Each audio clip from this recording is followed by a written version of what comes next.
엎드려 엎드려서 또 그저 감사합니다. 그 기도하는 거예요. 제가 그 얘기를 듣고 감사 기도야말로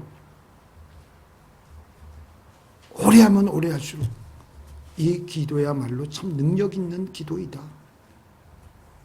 신앙이라는 것은 복잡한 것이 아니다.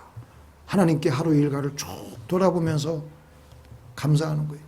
이것도 감사, 저것도 감사, 안 된 일도 감사, 신경질 나게 하는 일도 감사, 내 자식 문제도 감사, 내 남편 일도 놓고 감사, 내 부인 일도 놓고 감사, 감사 하다 보면 어느 순간에 내 영혼이 올라가 있는 거예요. 붕 뜬 거예요. 이륙된 거예요. 그럼 그때부터는 찬양하는 겁니다. 찬양하는 거예요. 그러면서 성령이 부어지게 되는데 기쁨이 막 샘솟듯이 차오르는 거예요. 그래서 항상 기뻐하라, 쉬지 말고 기도하라, 범사에 감사하라 하는 말은요, 한 현상을 가지고 다각도에서 본 거예요. 성령의 열매가 9가지 열매인데 그게 9가지가 아니라 9각도에서 본 것처럼 한 현상을 가지고 세 각도에서 본 거예요. 범사에 감사하는데, 범사에 감사하는 게 쉬지 말고 기도하는 거잖아요. 그죠? 그리고 범사에 감사하고 쉬지 말고 기도하는데 어떻게 기뻐하지 아니할 수가 있으리요? 그게 똑같은 말이에요. 똑같은 한 현상을 가지고 다른 각도에서 본 거예요. 항상 기뻐하라, 쉬지 말고 기도하라, 범사에 감사하라.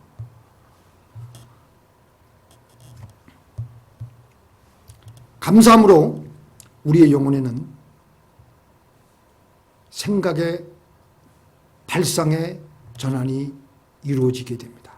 감사하기 힘든 상황에도 감사를 하는 것은 지금 이 상황에, 이 황당한 상황에, 이 말도 안 되는 상황에 원망이 나오고 짜증이 나오고 그렇게 해서 나의 영혼이 활 타올라서 화가 나고 불이 나려고 하고 그래서 나의 영혼에 남아있는 생명수가 고갈되어져 가려고 하는데 여태껏도 그렇게 살아왔는데 감사를 하면요,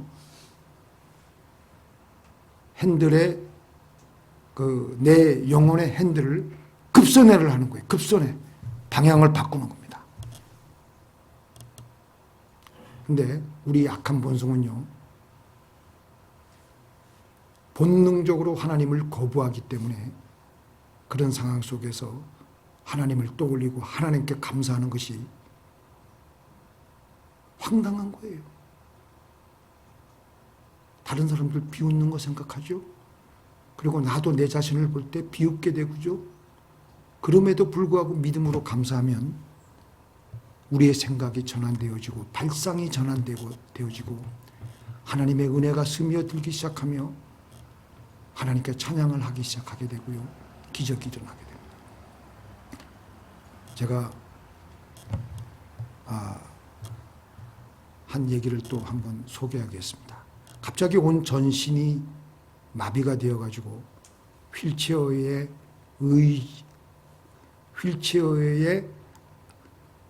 앉아서 살아갈 수밖에 없는 그런 신세가 된 어느 젊은 어머니가 있었습니다. 갑자기 온 전신이 마비가 돼가지고 휠체어에서 지내야 되니까 얼마나 답답하겠습니까? 그 신세에 낙담하게 되고 끊임없이 눈물이 나오고, 그러니까 그게 나중에는 내가 이렇게 살 바에야 내가 죽는 게 더 낫지 않겠나.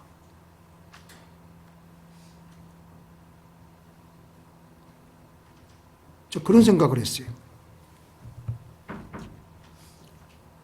이 젊은 엄마에게는 3명의 10대 자녀가 있었는데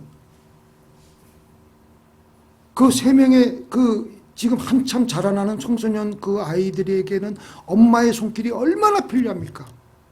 근데 그 아이들을 도와줘야 되는데 오히려 그 아이들로부터 도움을 받아야 되니까 이 젊은 엄마가 자기는 쓸모없는 인간이라고. 그런 생각이 드니까 삶이 거의 그냥 미칠 지경이 되어버리고 말았습니다. 그러다가 이 부인이 감옥 생활에서 찬송 생활이라는 책을 읽고, 여러분들 꼭 한번 읽어보세요. 그때부터 무조건 감사하며 찬송을 하기 시작했습니다. 그러니까 이인의 성령의 충만함을 받으며 찬송과 기쁨으로 넘쳐나며 온 가정이 기쁨으로 가득 들어 차기 시작했습니다. 비록 자기는 휠체어에 갑자기 전신마비가 돼가지고 앉아있는 신세가 되었지만, 그러는데 그렇게 찬송하고 감사하고 그렇게 기쁨이 넘치고 가정에 웃음소리가 떠나지 않게 되고 하니까 먼저 아이들이 변화를 하는데, 몸이 불구가 된 어머니를 둔 어머니에 대해서 불평하고 그런 마음 부담도 오히려 기쁨과 감사를 하며 맑고 밝고 얼굴이 환한 젊은이들로 아주 그렇게 그 아이들이 자라기 시작하는 거예요.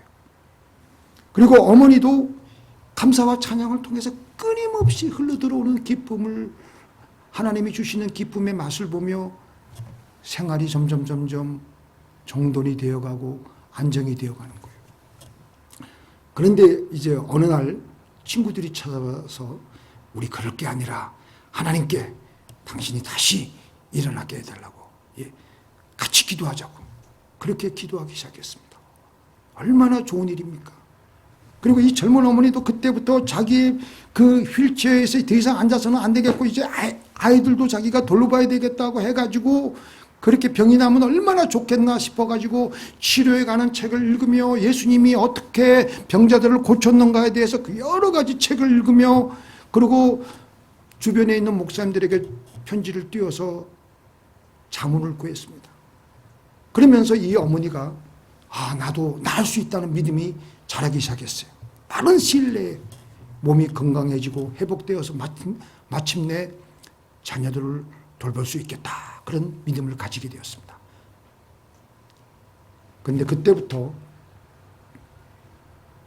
병이 낫는 데만 골몰하고 이 젊은 어머니의 그때부터 서서히 하나님께 올려드리는 찬양이 줄어들기 시작하면서 감사가 그 입에서 사라지기 시작하는 거예요. 초조해지기 시작하면서 병만 낫게 해달라고. 병만 낫게 해달라고.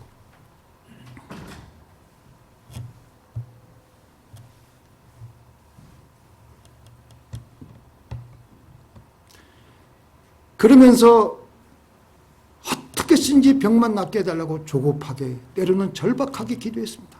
그런데 다시 옛날의 공포와 불안이 다시 그녀의 심령을 뒤엎기 시작하는 거예요. 집에 찾아오는 사람들도 이 여인에게서는 더 이상 기쁨과 평안이 없으니까 사람들이 점점 집에 찾아오지 않게 되고, 자녀들도 어떻게 쓴지 집에 안 있고 핑계를 대가지고 밖으로만 나다니는 거예요.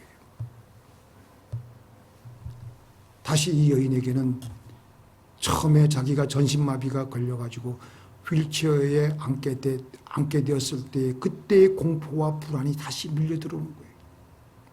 그래서 어떻게 하면 좋을까요? 멀린 케르도스 목사님께 묻습니다. 내가 그때는 휠체어에 내가 이렇게 전신마비가 걸려 있어가지고 앉아 있었을 때, 비록 앉아 있었지만 휠체어에 있었지만 그때는 너무너무 기뻤는데 내가 왜 이렇게 기쁨이 사라졌습니까? 그렇게 질문하는 이 젊은 어머니에게 멀린 목사님은 감사와 찬양을 다시 시작해야 됩니다. 감사와 찬양으로 나가면 우리의 기도가 응답을 받느냐 못 받느냐가 중요한 것이 아니라 먼저 우리의 심령에 놀라운 기쁨과 평안이 임하게 되는 것입니다. 이게 제일 중요한 거예요. 우리는 하나님의 형상대로 지원받은 사람들이기 때문에 우리의 기도의 응답으로 비록 우리의 환경적인 조건이 나아졌다고 해서 우리가 행복해지는 것이 아니라 근본적으로 우리의 영혼에 하나님의 형상대로 지원받았기 때문에 하나님이 주시는 기쁨과 평안과 하나님의 영으로 충만해져야지 우리는 근원적으로 행복해질 수가 있는 것입니다. 같이 읽겠습니다. 골수와 기름진 것을 모금과 같이 내 영혼이 만족할 것이라. 내 입이 기쁜 입술로 주를 찬송하되. 하나님께 감사하고 찬송하고 하나님께 더 높이 내 영혼이 나아가면요, 하나님께서는 우리 영혼의 가장 깊은 곳에, 내 영혼에 있는 가장 골수에까지 하늘의 기쁨과 평안을 속속들이 채워주십니다. 믿습니까? 그렇기 때문에 항상 기뻐하라, 쉬지 말고 기도하라, 범사에 감사하라. 그 전에 나오신 말씀 뭐죠?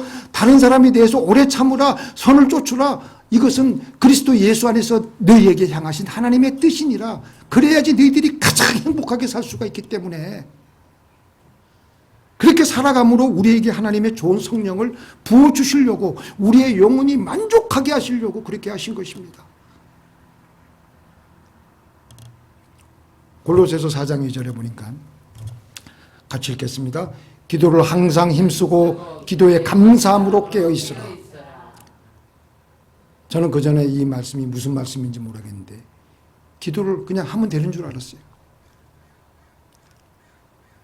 기도만 하고 하나님 내 병 고쳐주시고 우리 성도님들 기도 제목 가지고 쭉 고쳐달라고 그렇게 기도하면요, 기도가 메마릅니다. 메마른 광야에서 메마른 땅에 그냥 걸어가는 거와 똑같아요. 그래서 기도가 기어 들어가게 되고 졸게 되고, 하나님의 은혜는, 심령의 은혜는 전혀 은혜가 안 되기 때문에 내가 이거 응답 받았는지 못 받았는지 아주 힘들게 언덕을 올라가는 것과 같습니다. 그러나 아무리 다급해도 먼저 하나님께 감사하고 잘못한 것이 있으면 회개하고 계속 감사하며 기도를 이어나가면 오토바이를 타고 올라가듯이 아주 쉽게 기도의 언덕을 넘고 기도 응답을 받게 됩니다. 같이 읽겠습니다. 하나님이여 찬송해서 시온이 주를 기다리오며. 하나님이여 찬송이 시온에서 주를 기다리오며.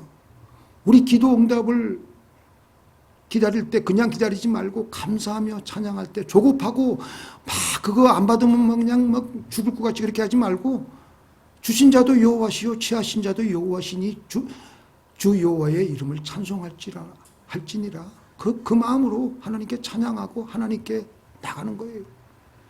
그러면 하나님께서는 생각하지 못했던 방법으로 우리에게 응답을 주십니다.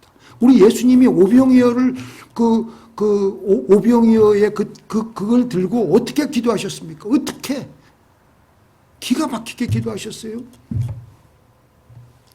예수님께서 빵을 들어서 감사를 드리신 다음에 앉은 사람들에게 나누어 주시고 물고기도 그와 같이 해서 그들이 원하는 대로 주셨다. 이거 세 번역으로 적었습니다. 개혁한 그런 그냥 축사라니까 이게 와닿지 않는데 감사를 드리셨어요. 지금 2만 명 되는 사람이 5천 명, 남자만 5천 명이면 2만 명 정도 되는 사람에게 그 먹여야 되는데, 예수님께서는 물론 하나님이시지만, 전능하신 하나님이시지만, 우리 예수님께서 우리에게 기도의 모범을 보여주신 거예요. 감사 기도하며 나가라는 거예요. 그럼 칠병이어 때는 어떻게 하셨어요? 칠병이어 때 빵 7개와 물고기를 들어서 감사 기도를 드리신 다음에 떼어서 제자들에게 주시니 제자들이 무리에게 나누어 주었다.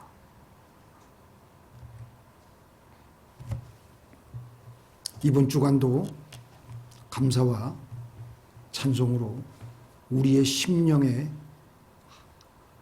하나님의 기쁨과 평안을 실사이 없이 들이키시며 천국을 누리시는 저와 여러분이 되기를 예수님의 이름으로 축원드립니다.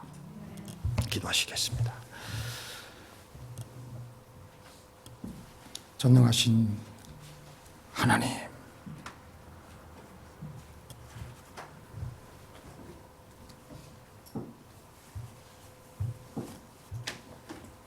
우리의 입에서 우리의 영혼에서 감사와 찬양이 떠나지 않게 하여 주옵소서. 세상 살다 보면은 어처구니 없는 일들이 우리의 영혼을 휘어감고 먹구름으로 다가올 때가 늘 있지 않겠습니까?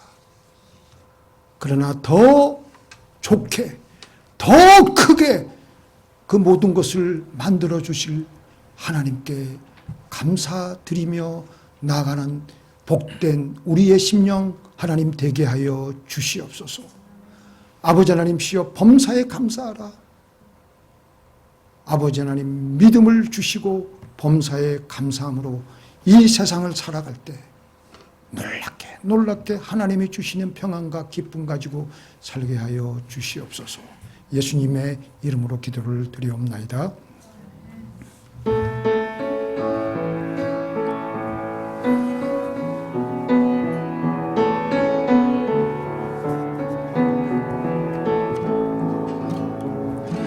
깊은 절망의 수렁 가운데 주님께 닿을 수 없던 우리, 어두운 밤중에 하늘을 향해 주의 이름 나 부를 때, 어둠을 뚫고 오신 주 사랑 나의 절망 거두셨네.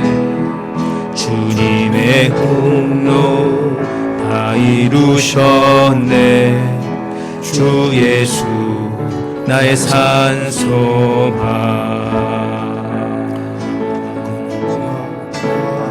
그 누가 주의 자비를 다 알아 한없는 은혜 측량할까. 영광을 떠나 이 땅에 오신 죄가 되신 구주 예수, 주의 십자가 내게 말하네.